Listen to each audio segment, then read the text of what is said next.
C2 Wrestling Podcast.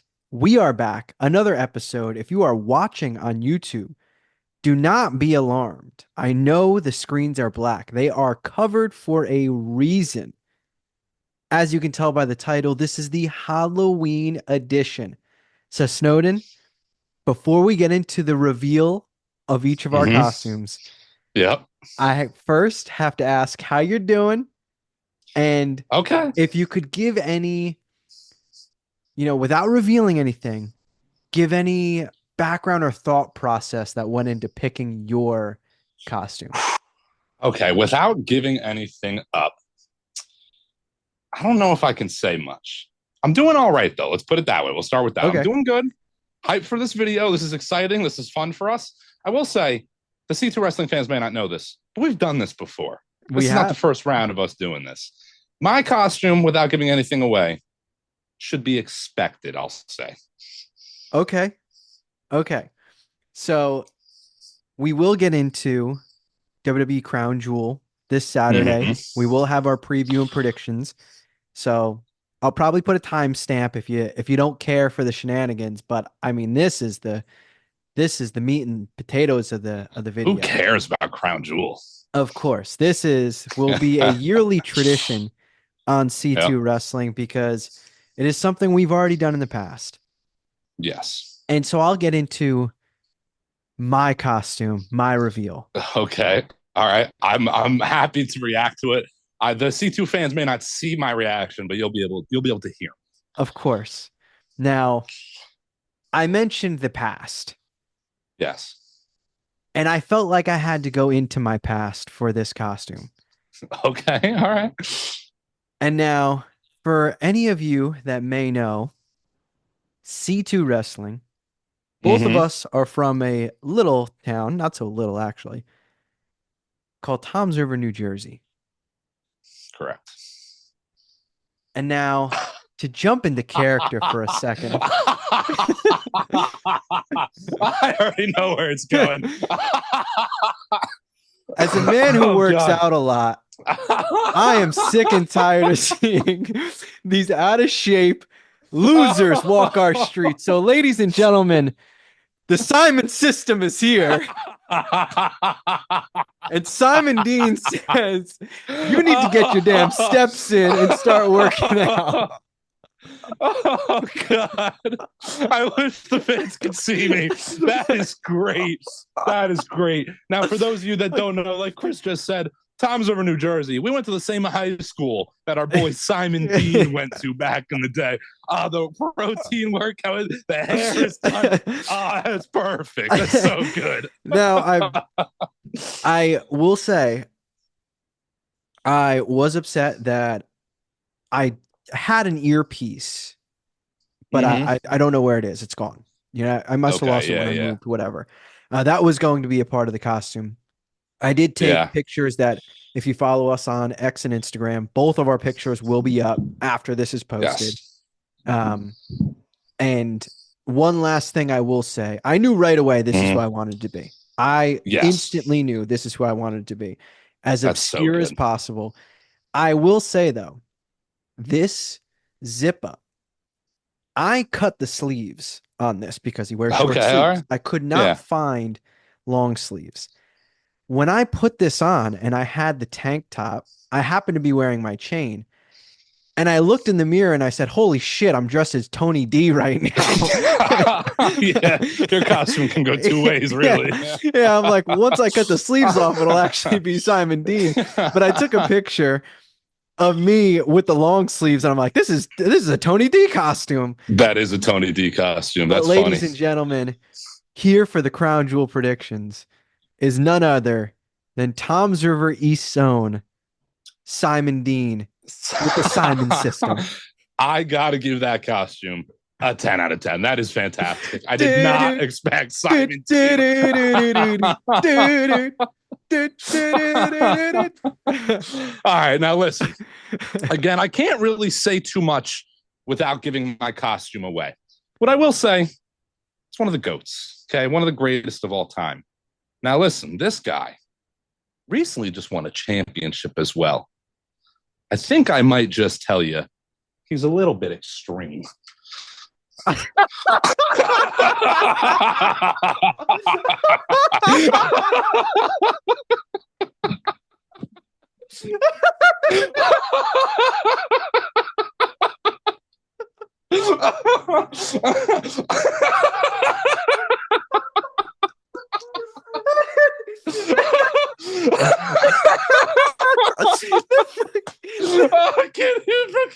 can't breathe. Holy shit. Goddamn face paint. To do it. Oh God. I can't breathe. Oh shit.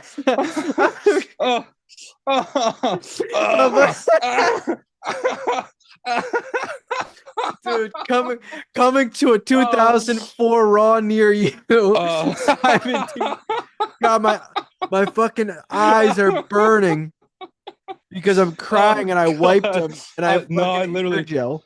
My face paint is horrible, by the way. I don't know how the fuck Jeff does this shit, but it's gonna start going away. I'm crying a little bit. Jesus Christ. I got the smallest guinea tee imaginable. I don't know why it fits so tight.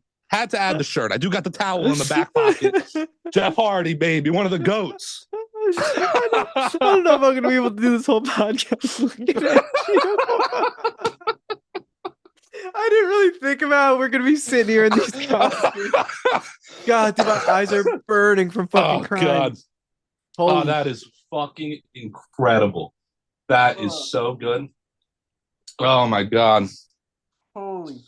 Whew. Holy moly. If you brand are new listening, TNA tag team champion. Yeah, if you are listening to this, I heavily recommend watching this on YouTube. Oh my God, this might have to get clipped off and put in its own video just for our own purposes, because if this doesn't earn a subscribe for you guys to want to see more from what comes from C2 Wrestling, I don't know what will. Oh my God. God, I loved everything about I'm genuinely that. crying.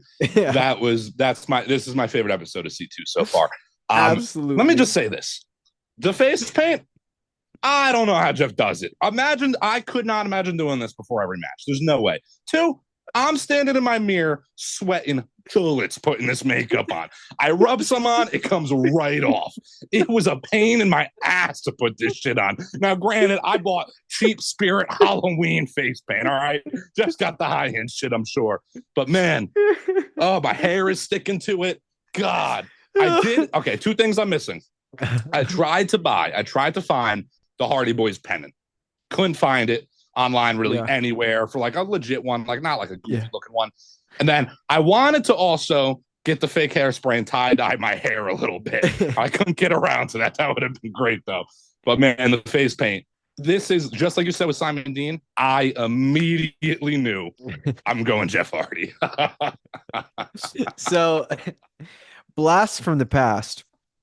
For those of you that didn't watch us in our old channel, we did dress up once, and we were pretty not obscure, but we put thought and effort into our costumes. Yeah, Stone Cold, a skull cap to be bald, which is still one of the funniest moments, and everyone thinking you actually shaved your head. And for literally months, I would get texts like 6 months after. Yeah, it was done so well. And then I was Armando Alejandro Estrada. So now wait, hold on. I do got to say, let me get close to the camera because I think the face paint takes it away. I even did the beard. Oh, you did? I didn't even notice that. Best. All right, listen. I wish I had a little bit more time to grow it in. It was a little bit low, but I did the beard as best as I could too. I didn't even notice that. I will say, I cannot wait to watch back that reveal, and your face paint is the first thing I see. It truly, when you said this guy's a legend, he just recently won a title, I'm like, who is he talking about? Who? I was dumbfounded. I was like, who? What? That was, and it is funny because we recently were texting each other, talking about wrestling costumes. And one of my big pet peeves, and it was actually sparked from seeing Jeff Hardy costumes and other costumes, was people who dress up as wrestlers and then they have a title that that wrestler never held. Yeah, so it's funny you say that, right? Because I very much debated starting this with the world heavyweight title in my hand, just for like the inside joke about the two of us. Yeah. I can't stand seeing somebody dress up as The Rock with the new world heavyweight title or something. It never Yeah. happened. Get the title he had. It's not that Yeah. hard. I saw someone like was dressed as Stone Cold holding the US title. I, It's like yeah, I let's like guess the in the one that room who Evan hasn't Bourne watched a held. day of wrestling. Yeah. Yeah. Yeah. Like, don't embarrass my culture, okay? This is my culture. This is my heritage. And get working out, people. Oh my God. I don't know if we will anytime in the near future. Honestly, the next time this will be topped will be next Halloween. Yeah, honestly, that might be the next time this is topped. I got to start thinking already for what's next year because this is gold right here. Again, Yeah, Crown Jewel predictions coming up. Psh, it's all about the costumes. It's all about C2 Halloween absolutely. episode. So to keep it on topic of the Halloween episode, I do have to ask you, Uh-huh. were you, besides the year that we dressed up for our old channel, and obviously besides right now, did you ever dress up as any other wrestler as a kid? Oh man, as a kid, yeah, I went hard as a kid. I was Undertaker as a kid, like badass American Undertaker. I think I did. I even did Matt Hardy as a kid one year, like the V1 era Matt Hardy. I think I did Hogan one year, real little kid. I did the things, the red and yellow, back when he was on SmackDown. Yeah, man, I did a bunch of wrestlers as a kid. That was a big thing. Yeah, I definitely had others that I can't really think of, Mm, but I know for sure, actually, one of my first ever costumes, you know, obviously when I was like a baby, your Pooh Bear or whatever, and you yeah, understand like a onesie. But when I was really young, one of my first ever costumes was I was Kane and my older brother was the Undertaker. that's cool. And Yeah, that's a and good we one. had, I had the Kane mask. I think he had an Undertaker mask as well. Hmm. It was like that time frame. It was probably 2001, 2002 that we did it, but it was like 1997, 98 Kane and Taker.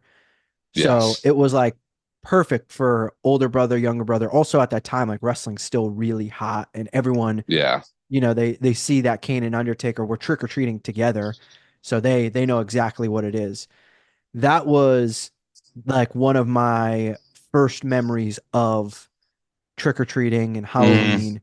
I don't remember the specifics, but I think I more so remember seeing the picture as I got older. That Yeah. was like a core memory for me. Yeah, I'll have to dig through some old photos, see if I can find any of me dressed up for Halloween. I definitely did a few wrestlers as a kid for sure. That was always a go-to. Die-hard wrestling fan growing up. Die-hard sports fan. I was into a lot of stuff, but man, those wrestlers were something special growing up. A lot of people have said this in the past, but especially at that younger age when you're a kid. Professional wrestlers are the closest thing to superheroes. Honestly, they're the Yeah. closest thing to like real life superheroes. And that as a kid took over my world wrestling. I as a kid, I didn't have the long hair necessarily. I always wanted like that Triple H, Jeff Hardy kind of look, I guess.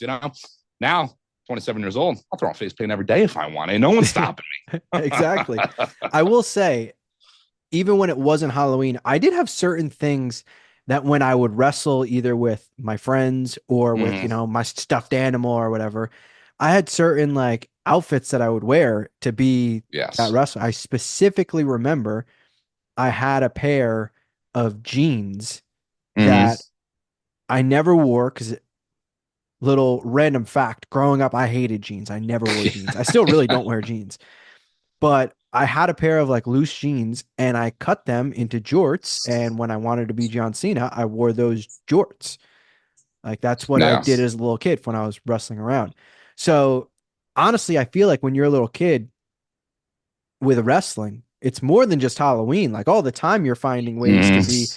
Now you got, you buy the Cena armbands or whatever, or people like cosplay is so much bigger now that it's like dressing up as yeah. wrestlers. It's more than just Halloween at this point. Yeah. Back then it was tough. You had to go out of your way to like make do. And as a kid, I always thought it was the craziest thing that WWE wasn't selling Jeff Hardy armbands. I thought that was like a moneymaker waiting to happen. You know, you get old and you realize it's just pantyhose or compression sleeves or whatever that he Yeah. cuts up. Still, I think there's a market there for WWE. They could be making a lot of money. As a kid, I would have killed the Jeff Hardy armbands. You know, you make do as a kid. I definitely had some clothes as well that I would go to for like wrestling my wrestle buddies or whatever, you know. Yeah. But man, I broke a couple beds doing swantons and whatnot. Oh yeah.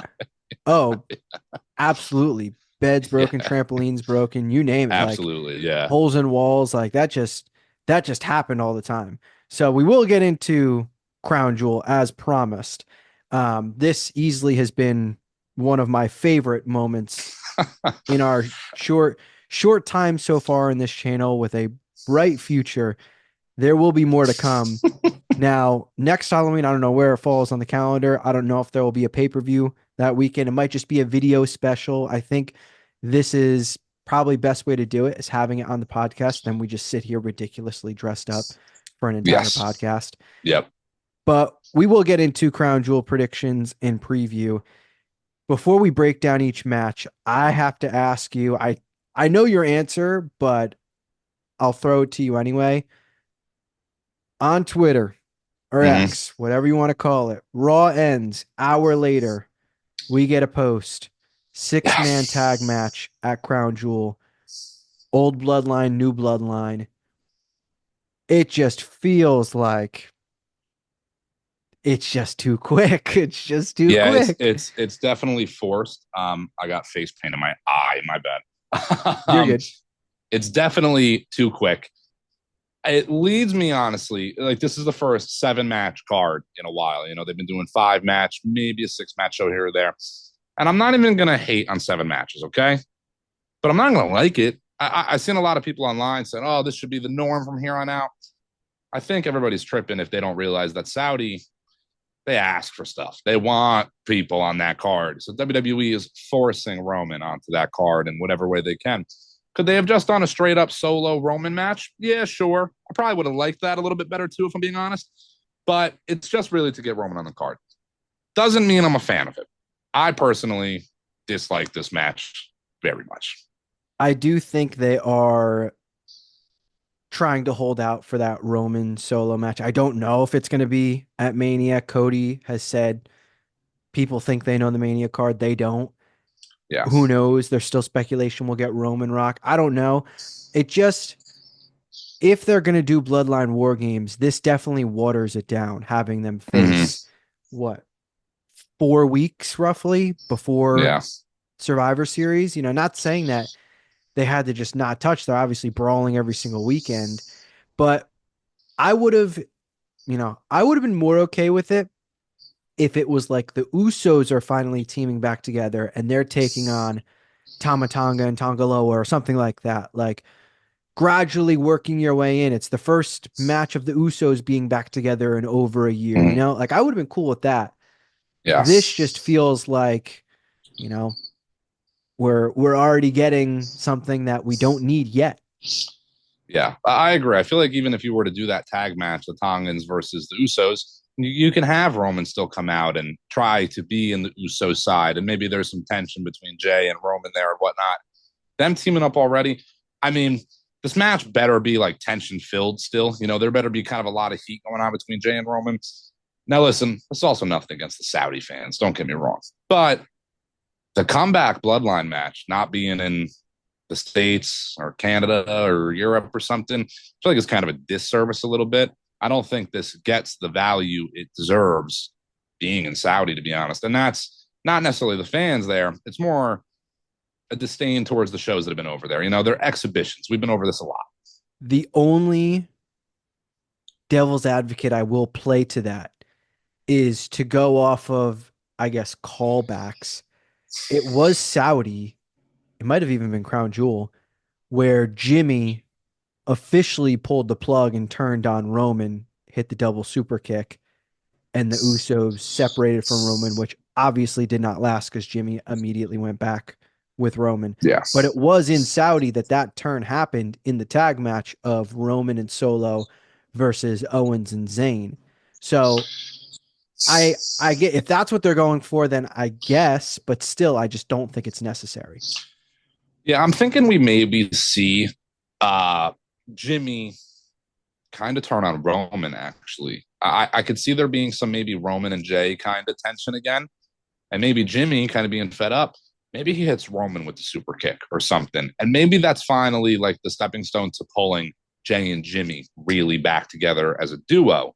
And then down the line, we get Roman kind of falling back in line again, too. But it's just forced. Again, we don't even got to touch too much further on this match.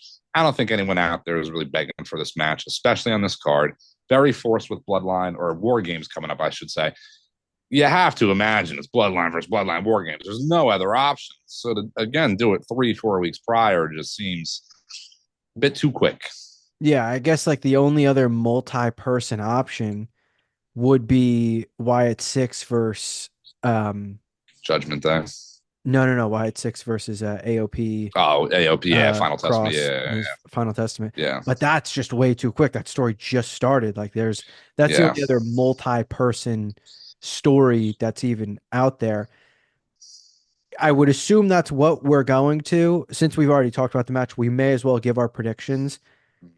I will say this match absolutely needs, and I cannot stress it enough, absolutely needs Bloodline 2.0 to win.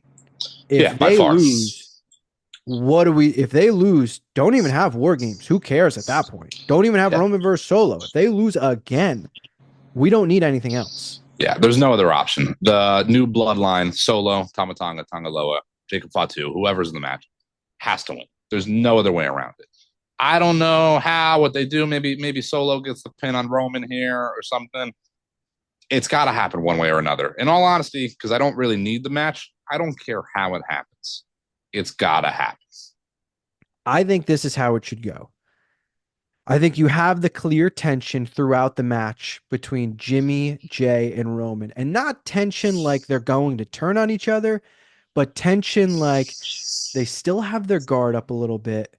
They're still a little weary of each other, and they're just not on the same page. The Usos haven't teamed in like a year and a half. You know, Mm-hmm. they shouldn't just click right away. I know their family, I know the story, but things should be a little wonky. They should feel like they are missing one final piece, and that piece is Sami Zayn. And we saw the Yes. teases on Raw, Zayn talking to Solo. We know Zayn is going to be back with the OG bloodline. This match is crucial for proving that Zayn is the glue guy and Zayn is needed Mm-hmm. back, and their success against this new bloodline won't happen without Sami Zayn. So if they win and beat Bloodline 2.0, just rip up the pages and move on. Yeah. Now I think the point with Sammy is, and what really worked in that whole honorary Uce, Sammy and the Bloodline story, is the tension that was always kind of there between Sammy and somebody. So how do you get that magic back? If you just have Sammy, good guy hero, come in, team up, they all raise each other's hands, doesn't do a whole lot. But if you have Sammy have a conversation with Solo on camera, and then does team up with the old bloodline, the OG bloodline, and there's kind of this like, where's Sammy? The tension again. The Usos, Roman aren't sold on Sammy, just like they weren't way back when. So it's a little bit more of Sammy trying to, again, prove it to Roman and the Usos. I don't see much of another way to go around it, in all honesty. Sammy has to be in this bloodline match. I've seen this talked about on Twitter, X as well, a lot, and I do agree. I think it's also a stepping stone to the Kevin Owens story. Sammy, Kevin Owens' final, his last friend, best friend, teaming back up with Roman in the bloodline again. It's going to send Kevin Owens over the ledge. So are you taking Bloodline 2.0 or OG Bloodline? Yes, Bloodline 2.0. Okay, so we're both on there. We may as well go into the Owens Randy match Mm-hmm. because that is the perfect segue.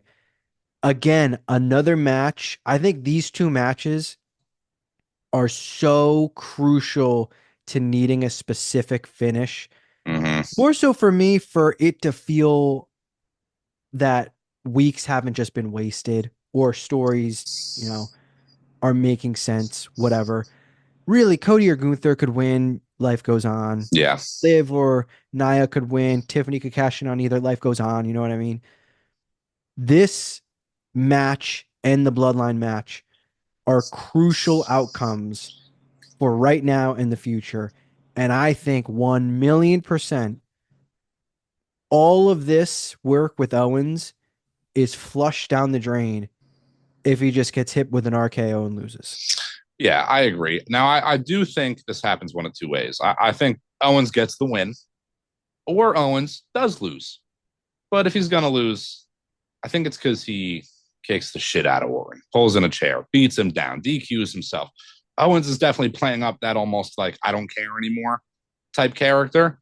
So I think that might be part of the story is that Owens comes out, has the match, maybe can't seal the deal or something. And, maybe he does. Maybe he goes berserk and beats the crap out of Orton or something, kind of furthering that feud.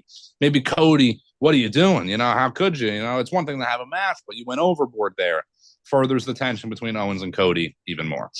That would maybe, though, kind of keep Orton face for a bit longer, which I don't know when that heel turn's coming, but it's eventually coming. I do think Owens wins in the long run. I'm picking Owens here, but I can see a DQ loss, Orton taking the win. So on Friday, you were busy with the Yankees, much more important than SmackDown. Let's not talk about it. Yeah, they're winning right now. Thank God. I Three more had times, said, please. yeah, Thanks. yeah. I had said that Randy Orton needs to beat Kevin Owens, and this is pure technicality speaking because Kevin Owens needs to get DQ'd. Yes. I don't even know if Kevin Owens just beating Randy Orton is enough. If you Mm-hmm. want to, if you have him win, that's perfectly fine. There needs to be some sort of post-match Apron beatdown. power bomb. They already mentioned Triple H mentioned Owens potentially going for Randy's back injury Mm-hmm. that they're always worried about. That apron powerbomb to his back and Randy's out for a month is perfect. Yeah, I Perfect for him. definitely see that happening almost to a degree. Oh, talking over you, my bad. No, But you're good. especially with the Triple H segment on SmackDown, Triple H coming out and not wanting to give Orton the match. I'm trying to protect you. I'm not protecting Owens. Further leads me to believe that Owens is going to do some damage to Orton, maybe take him out, the back injury. And Triple H kind of has maybe that I told you so type thing with Orton. I definitely foresee that happening. And that takes Orton off TV for a little bit. Maybe we get the Rumble come back. Who knows? Maybe it doesn't take him off TV. But I definitely think this ends one way or another. Even if Orton wins, it's ending with Orton on the ground and Owens walking out, hand held high, head up. Who knows? Owens is taking him out Maybe even security pulling him away. I'll for sure. technically pick Owens, but Mm-hmm. I'm more so thinking like he could get DQ'd. To me, Yes. obviously, he'd technically be the loser, but Owens is going to come out on top. Whether that means he Yes. technically wins or not, I don't know. But we'll go from one rivalry with people taking each other out to another rivalry of people taking each other out, and that is Big Bronson Reed versus Seth Rollins. Monday was a very busy night for you. Steelers Yes. playing, Yankees Yep. playing, but once again, to no surprise of C2 Wrestling, the best segment or segments on Monday Night Raw involved Big Bronson Reed.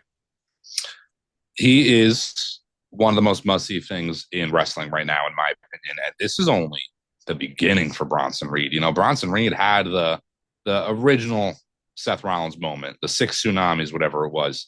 From there, the Braun Strowman segment, the tsunami onto the car, the match, the ring break, everything. They're doing good things with Bronson Reed, and this is only the beginning. I think Bronson is that guy that's going to have a major feud with Seth Rollins. Probably picks up the win. With that said, I'm going Bronson Reed here. I think he is the guy that is in line for that post-Mania push. Maybe a big feud here, big feud at the Rumble, maybe a Mania match that's a little bit on the bigger end too. Post-Rumble, or I'm sorry, post-Mania, I definitely foresee the Bronson Reed at least mid-card title run coming. Look, we know Bronson Reed's had these big moments. He's getting the upper hand on Rollins. Rollins cost him the match against Braun Strowman. This feels like a spot where it's Seth Rollins does not get any harm from losing. Nothing. He is so built up that he could probably lose 100 matches in a row and he'd be fine.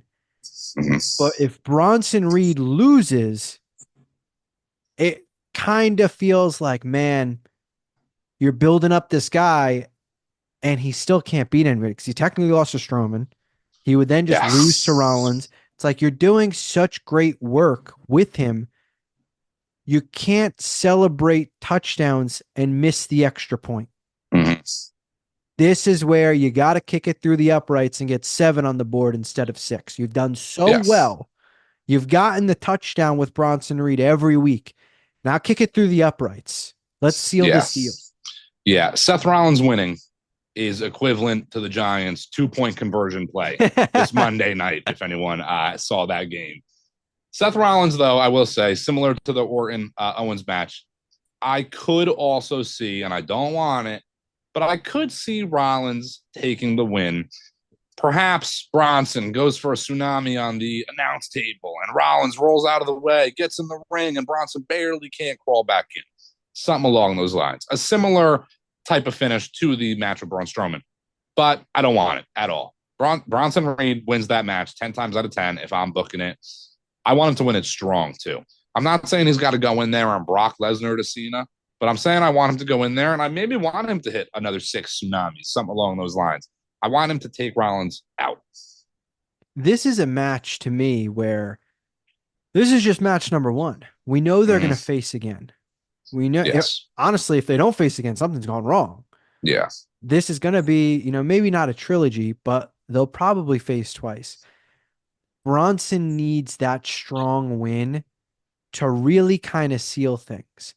And when I look at ways for Bronson to lose, I just don't see why he wouldn't attack Seth after the match or something like that. And with the way I see the card playing out, you're already going to have these multiple moments. You don't want to just have every match kind of be the same, Mm-hmm. same outcome or same post match thing, which we see happen honestly quite often sometimes in wrestling. So to me, the most logical thing is maybe Seth does hit that stomp like we saw him do on the hood of the car this past Mm-hmm. Monday. Can't get the pin right away, finally gets to the pin, and Bronson kicks out. And then eventually Bronson gets that tsunami where Seth got him down. He would have had him beat for 3 seconds. He just couldn't get there because that's more Yeah. like a situation in a Rollins match where he was so close to winning. His injuries, his ailments just held him back just that much. And Bronson was able to take advantage. I'm not going to lie, I'd be pretty shocked if Rollins won this match. Yeah, and that goes for any fashion. Again, I even just kind of pitched him winning via a count out or something. I still would be pretty shocked if that even happens. Bronson Reed, this might be the easiest booked match in a while, if I'm being honest. Bronson Reed's got to take the win here. And a win over Rollins, that's a big win. Not many people get that win. Rollins just went on a hell of a run as world heavyweight champion. Lost 1 match in that run, 2 Drew McIntyre at Mania. Bronson Reed getting a win over the former world heavyweight champion. It's very, very big in my book. For sure. We will move on as we both keep having the same picks to the women's tag match, a Mm-hmm. 4-way. Now, I do have to give kudos to this. This is a 4-way match that does make sense because all 4 of these teams have been intertwined in feuding. The interesting aspect of this, we are normally against, them breaking brand splits. The last Yeah, month or two, all over. it's pretty loose right now with the people floating back and forth. But this is a story that if you watch every WWE show, it has been involved in Raw, SmackDown, and NXT just about every week in some way, shape, or form. So in the past, the women's tag titles have felt like a more thrown together, a team wins a match one week and the next week Mm-hmm. they have tag title shots. This is probably one of the better built 4-way tag women's match we've ever gotten because they've actually been consistent in their building towards it with all 3 shows. So here's what I don't like about it. There's a couple things, if I'm being honest. Now, I like Lash Legend. I like Jakara. They are a good tag team. We're on record. I'm on record. Last podcast, I believe it was, saying that that's a tag team. That's what I want in wrestling is a tag team, a pretty deadly two guys that you see and you go, wow, that's a team together. A Matt Hardy and a Jeff Hardy. You know, you get it. Last Legend of Jakara are that, but I do feel they were a little forced into this just to make it a fatal four way. My other problem is it's a fatal four way. How many multi-woman tag matches, whatever it is, are we going to get? It doesn't matter to me. There's no importance to it when every match is a multi-person match. There's a bit more of value in like a one-on-one feud, a two-on-two feud. I understand they have some tag teams they want to get in there, but it feels a little forced onto the card for me again. I do think this match, again, they want to get the woman on the card in Saudi. I get it. I do think this match maybe more so fit the bill for TV. In my opinion, I would have rather seen maybe Bianca and Jade versus just Lash Legend and Jakara or so on. It feels a little forced to me again. It feels like this is, let's add it to the Saudi card just to get them on the card. It's something extra. It doesn't feel like this was as natural to me as maybe the Bronson versus Seth match, the Owens versus Orton match. Feels like it was made to happen to get them on the cards. So yeah, I don't hate the booking. I do agree that every women's tag title match just about is a multi-team. What I won't like is if this is just another way to protect Jade and Bianca and take the titles off of them by having them Yes. not lose. That I can't get down with because we're not enhancing anything with their story, their potential match at WrestleMania. Like that's not enhancing it. I've said it before and I'll say it again. It feels like a disservice that we never got the tag matchup of Jade and Bianca versus Nia and Tiffany. It felt like it was right there. They Yes. teased it a million times. And to not even have that matchup, I mean, look, I'm not saying it's going to main event WrestleMania, but even if it just main evented SmackDown, it was so easy. It was right there and it made perfect sense. And to go off what you're saying, it would have really enhanced the women's tag titles because Yes. you have the women's champion on SmackDown and Miss Money in the Bank, but their focus is the tag titles. That's Yeah. how you enhance some titles that they already have. They have the luxury, they have the creme de la creme that you'd think they would want, but somehow they want more, and that precious prize is the tag titles. That to me is the route that they should have gone. There's still plenty of time for the Tiffany cash in storyline. Yeah. That part feels like it was forced and rushed. Yeah. Now let's run with that for a minute too. Let's say they did run the Bianca Jade versus Nia and Tiffany match. That does a lot for everybody. It does a lot for Tiffany and Nia, the tag titles, the division. It does a lot for Bianca and Jade as well. I think if you have that match happen and you have maybe Bianca screw up, maybe Bianca messes up somewhere, costing the match essentially. Tiffany gets that pinfall on Jade Cargill. That puts Tiffany over the moon. Jade hasn't gotten a loss yet like that. Jade finally gets pinned. It's not, Nia or somebody pinning Jakara Jackson. That doesn't really do anything for anybody. And then you have this tension now, maybe a little bit between Bianca and Jade for their eventual matchup. That, again, seems like the Las Vegas Mania matchup that we're going to get. But that tension is going to start somewhere. Maybe it is in Saudi. I hope not, for the same reason you said. I don't need those titles going to anybody else unless Bianca or Jade get pinned. So who is your pick for this match? My pick would be Bianca and Jade. I definitely think they're retaining here. That was going to be my pick, but screw it. I'll just go out of left field. I'll say Metaphor win in just a complete shock. And I gotta ask this actually. This is maybe a little off topic, but it is revolving Metaphor. Or Mensa's been on NXT. Where's Noam Dar? he's injured. Is he injured? Am I just missing that? Did I miss that or something? Yeah, I want to say he posted something.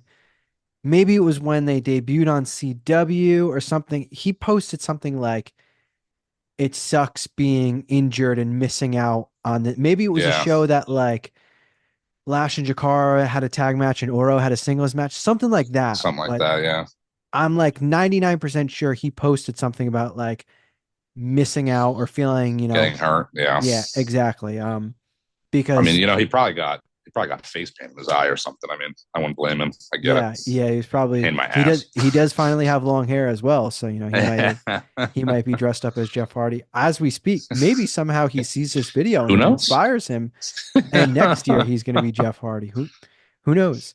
But we will go and keep the good transitions going since we Mhm. were just talking about Nia and Tiffany. Transition to the women's champion versus champion. Tiffany Stratton has done the Babe Ruth, called her shot, said she's going to cash in on someone. The question's already been raised. If she cashes in, does she get all three titles? Nia versus Liv.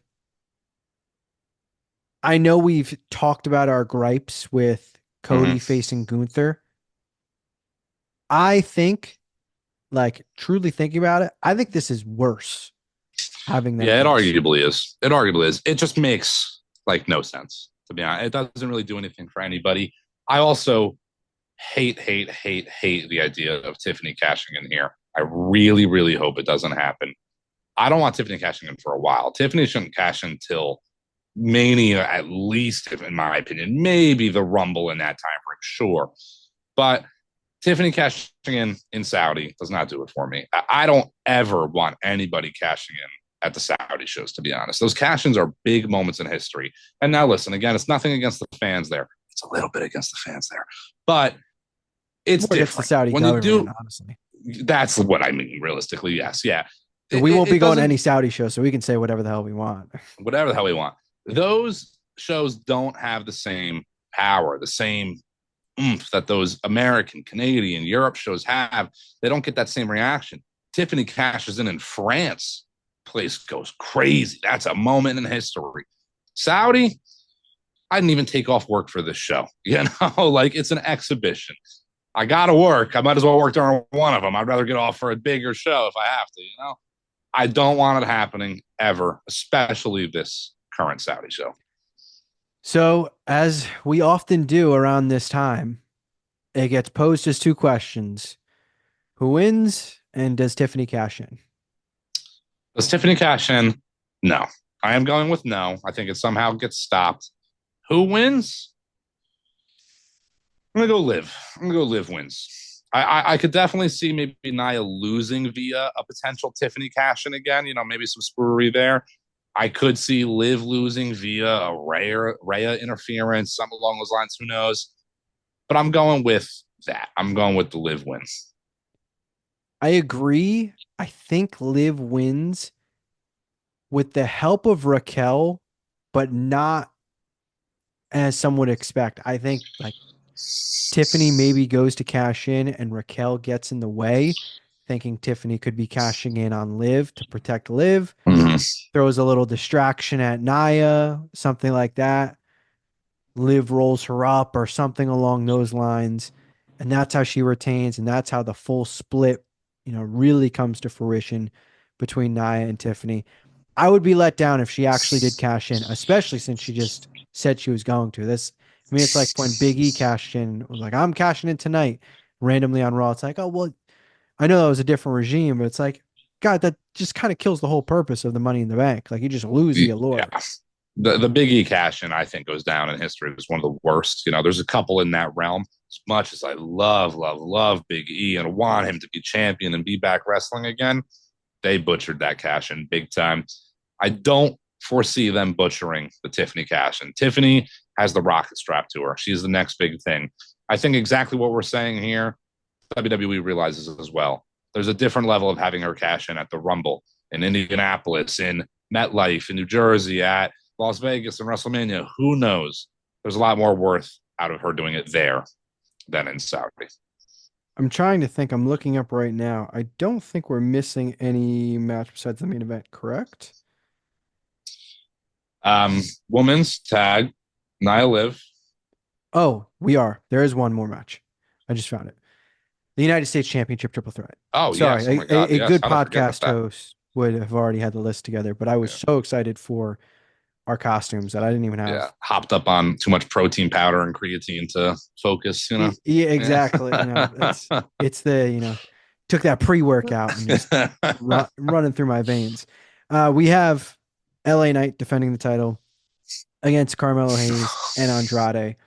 Very interesting. We just got LA Knight a new title strap, so it would make you think he's going to retain, but that's not always the case with the new way of doing things with Triple H. Wouldn't be surprised if that would be a way to kind of swerve people off. Yeah, that wouldn't surprise me. It does also lead me to think LA retains here. I'm going to go right out and say it. Put the title on Andrade. This is the time. Mhm. Carmelo is fresh. Carmelo's got time. Carmelo is one of the greatest wrestlers in that company. I've said this before, I'll say it again. He is the total package. Carmelo's going to be just fine if he loses here. Andrade is somebody that I think is in that time. Andrade is one of the next big stars potentially, you know? You put that title on him now, maybe he loses it down the line, and then Andrade is on to bigger things. I think that is the move here, is for Andrade to not only win the belt, but to pin Carmelo doing it. Give him that seventh win. The match on SmackDown in which LA broke it up, a little bit corny. Not a fan of how they did that in that big series of seven. Wish it was more just kind of a straight up match, straight up decision to get a number one contender. I think if you at least have Andrade pin Carmelo or even vice versa, it at least puts a bow on the end of the seven series a little bit. See, I think the complete opposite. I think Okay. you have Carmelo pin Andrade. Okay. I also think this could be a similar situation to what we just saw on Raw with the Intercontinental title. I could see LA Knight losing the title and pretty quickly winning it back. Yeah, I could see that too. I could almost foresee the Andrade or Carmelo win, and then the opposing screw each other out of the rematch against LA. You know, and that almost seems impossible to not happen. LA is great. Love LA. We both do. Title run's been a little, it's, you know, it's a little stale. Maybe, you know, it hasn't been anything too crazy since he's won the belt. He's still great, but let's switch it up. That belt was on Logan for a while and only a couple defenses. It's on LA. I don't know if the LA run is the one that needs to be a 10-month run. I think you can have him drop the belt and move on to other things. He's so strong without the title that, he Mm-hmm. doesn't, I don't want to say he doesn't need it. He definitely deserves it. But, an Andrade or Carmelo Hayes could use it. I will say, I want to say maybe you even said this or sent someone who said this. It would kind of feel a little wrong if you have this great 7 match series to just lead up to LA Knight poo pooing match 7 and then just beating them both in a triple threat anyway. Like it just Yeah, feels like you just crumpled up and tossed in the garbage. yeah, Such great work that you did with Carmelo and Andrade. yeah. That definitely doesn't do it for me. LA again, love LA. Like you said, he doesn't need the title as much as the next person. He's already so good without it. I think LA is the prime example of LA from the beginning. People might disagree with this. Didn't need the U.S. championship, but he needed the accolade of being a U.S. champion. I think there's more credit to LA when you look at LA Knight, the former U.S. champion, the former Intercontinental, whatever. When he gets those accolades, those statistics under his belt, that does more value for him than being the current champion, in my opinion. Completely agree. But now we will shift to the main event, to what we could call the C2 Wrestling main event, because we have said this is a WrestleMania main event. Yes. And it is a bit of a shame that we're getting it so quick with only a couple weeks build. But at the same time, we did get Roman Reigns versus John Cena very quickly at what was that? No Mercy, or what was that random pay-per-view they faced at? Oh, man. You got me there. I'm drawing a blank on that one. Was it a No Mercy? It wasn't No Mercy. It was Great Balls of Battleground. Fire. No, it wasn't a Great Balls of Fire. Oh, okay. It was Oh, definitely not a Great Balls of oh, Fire. um, I forget what it was at, but it was a random. It was a WrestleMania, that's for sure. It Yeah, wasn't yeah, any of the yeah. big four. It kind of feels like that to me. Maybe not to that level, but it feels like a match that there's so much potential in the story itself that, look, I'm not saying it can't happen at a Mania in the future, but it's just two guys that I didn't want even crossing paths anytime soon. Yeah. And I blinked and they're facing each other. So in that aspect, Yeah. I am a little sad that we're getting it here. Very much not a fan of it. Very much not a fan that this match is happening right now in Saudi again. This is a Mania main event. This is, the last two people in the Royal Rumble, that you would think Gunther was going to win and came in at an early round, number one, number two, whatever it was.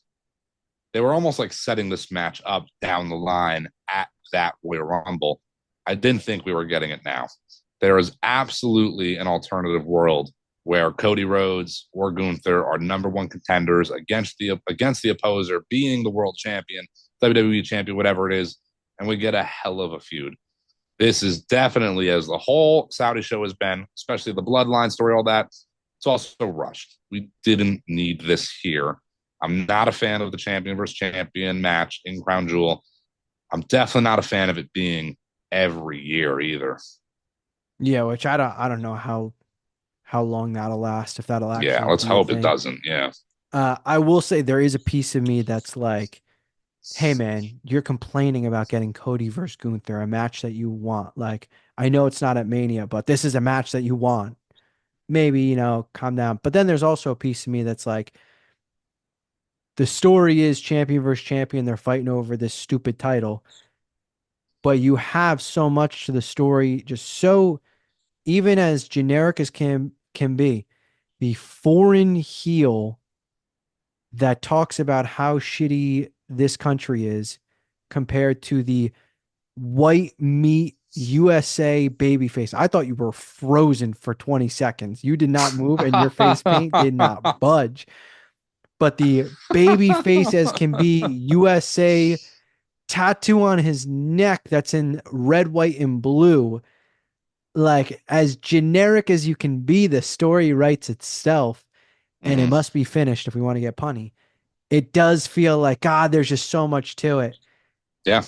Prediction time, though. Do we get Goldberg? I don't think so, actually. I don't think we get Goldberg. I will choose my winner pick here, too. I don't think we get Goldberg. I do think we get the Gunther win. It's the only win I want. I love Cody Rhodes, but I know, the C2 Wrestling fans by now should know this is a Gunther Stan account. My man Gunther. Now, Cody is great. He's obviously the people's champion, not to pun the rock, but Gunther is the guy. Gunther's the guy that you don't have lose a match as world heavyweight champion, whether it be a screwy finish or whatever. Gunther goes in strong. He comes out strong. This is the babyface all-American Cody Rhodes versus the foreign heel. This is the new age Hogan versus Sheik. That's really what this is. It is a bit of a shame that we're not getting the story to go to it that it should get. We have said this before.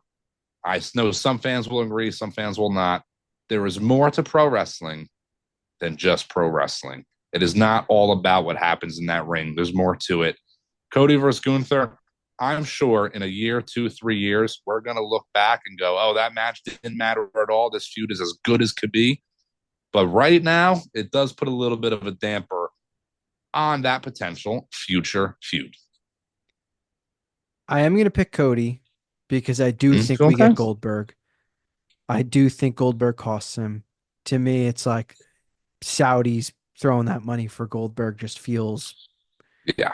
feels right. Yeah. Listen, if Not they wanted I shouldn't say Yokozuna, I'm yeah. sure they Yeah, want yeah, Goldberg. Yeah. exactly.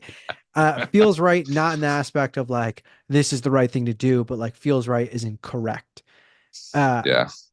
I would love Gunther to win this match more specifically because off the top of my head, since Cody returned, the guys to pin him, you had Roman, obviously, Mm. Drew, Yeah. The Rock, and Yeah. Solo. I think that might be it. That might be it. Yeah. I can't Yeah. remember how they Seth never lost got the the tag pin. titles. He never got pinned by Him and Seth. Jay. Yeah. If you want to, we talk all the time about head on totem poles for Gunther. If you want Yep. to really have him established as this world champion that needs to be taken serious, you need to add a thumb to the people who have pinned Cody since being back, and that has to be Gunther. No one else makes more sense. Randy lost to Gunther. Mm-hmm. Owens has lost to Gunther. Those guys shouldn't be the ones to pin Cody. Yeah, correct. Gunther needs that pin to really be. That is how you see. This is exactly what I was talking about when the rumor of Goldberg coming back, and it was like, yeah, you could have Gunther just beat him to elevate him. What if Gunther just beats Cody and that elevates him? That does Yeah, it just as much, if not more, in my opinion. I definitely agree. Now, I did just say I don't think we get Goldberg, but I do almost more see Goldberg coming out after the match than I do during. I could definitely see Gunther standing tall, both belts raised high. Goldberg comes out, stare down in the ring, maybe a spear, who knows? But I almost more so see that ending than Goldberg coming out in the middle of the match and spearing Gunther, whatever it may be. But it is also hard to envision Gunther, say, getting a pin on the WWE champion, Cody Rhodes, standing tall. Goldberg comes out, and then we're just supposed to forget about Cody. Cody just taking that lonely man stroll up the ramp with his WWE championship. It almost just doesn't make sense. Yeah. So that then leads me to believe if Goldberg is there, maybe it does happen during the match. Cody, though, pinning Gunther, clean, doesn't really do anything for Cody right now. Cody pinning Gunther via an interference does nothing for Cody either. All this is about Gunther, no matter what the outcome is. This somehow propels Gunther into another feud with Goldberg, into the next stratosphere because he pinned Cody Rhodes. This is all about our ring general, Gunther. And it also would protect him if this is how Correct. he were to lose, Yes. because I know they said it's going to be a decisive finish, no funny business, yada yada. Either one of these guys just flat out losing to the other is, in my opinion, a terrible idea. Terrible idea. The women's Terrible. match, it Yeah, could happen. The it women's is. match, it does not hurt It's either of fine. them as much as it would hurt these two guys. Yeah, let's be realistic here. You know, everybody should agree. Nia and Liv might be great, but they are not on the level of Gunther and Cody in terms of being champions. You know, they could take the pinfall clean. It's not a big deal. As much as I would also hate Cody taking the clean pinfall, that makes way more sense than Gunther taking the clean pinfall, Completely agree. So in that my is opinion. that is, in Jeff Hardy's opinion, that's what makes way more sense. That is our crown jewel predictions this Saturday. I think at 1 o'clock, I want to say Yeah, the show is. sounds right. Yep. Uh, I will be here Mm-hmm. probably getting a live reaction to that main event, because either way, it's going to be interesting. Whether it's a clean finish, whether it's a funky finish, whether it's a dusty finish, it's going to be a reaction worthy from everybody. So you need to be locked into C2 Wrestling. You need to hit that subscribe button as I chew on my own tongue.